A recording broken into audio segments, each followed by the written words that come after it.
100,000 people who died through the opioid epidemic in the United States.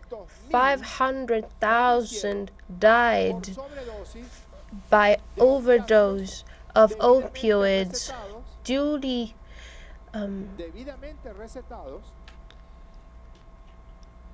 prescribed to them in pharmacies of the United States of America, and for the action, the criminal action, brutal, of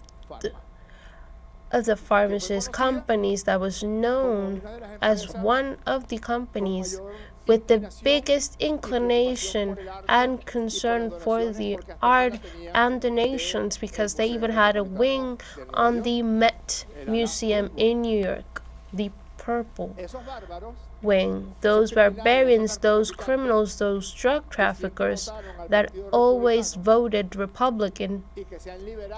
and that have liberated themselves of the responsibility that they have on those deaths,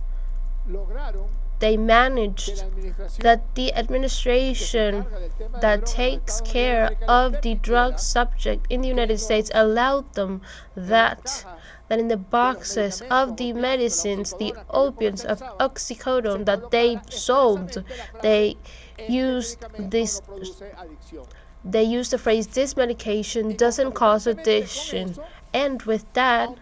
they increased the concentration of codeine, of opioids in that medicine, which means that the true cause of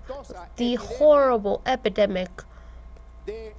of addiction to opioids in the United States of America and the deaths are mostly due to the action of a company, pharmacist company, that always donated to the Republican Party and their presidential candidates.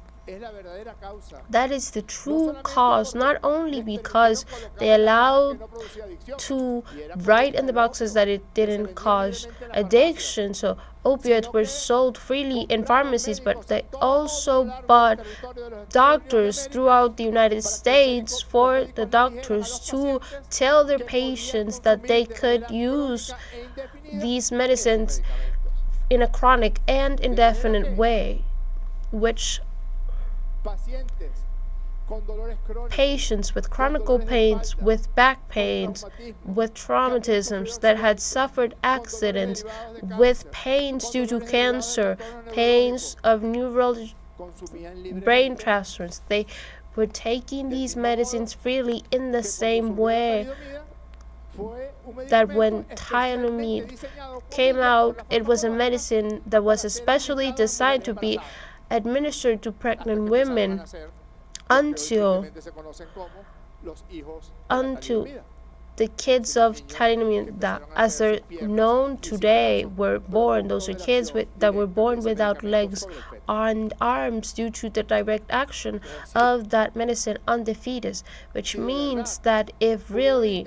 they had the intention, the truth of acting against the real causes of the epidemic of opioids in the United States of America, they wouldn't have to bombard ships with poor people, as Petro has very bravely called them, but they would bomb the labs and pharmacies in the United States of America, and they would also incarcerate the owners of that laboratory. That's where hypocrisy lies, the immense hypocrisy. They blame Jorge Luis Borges, and I call him poor Jorge Luis Borges, not because I don't believe that he's the biggest writer in Spanish, but if something he has shown to the Spanish-speaking people is how to write correctly, but poor Borges, they blame phrases of which he can't defend himself because he's dead,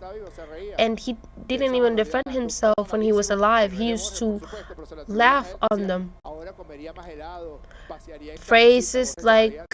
for example, now I would eat more ice cream, and other phrases like that were blamed on him. They also blamed on him the phrase that there's nothing worse than a story that's not well told, and in this case, the amount of falsehoods, of lies, of stupid things that are said, there's no way that they can sustain themselves. There's no way. It's been said by the President of the Republic, the Vice President of the Republic. It's also been said by the Minister of the Popular Power of the Interior Nations. He even said it here by Diosdado Cabello. Venezuela is not a producer of cocaine or any kind of drugs.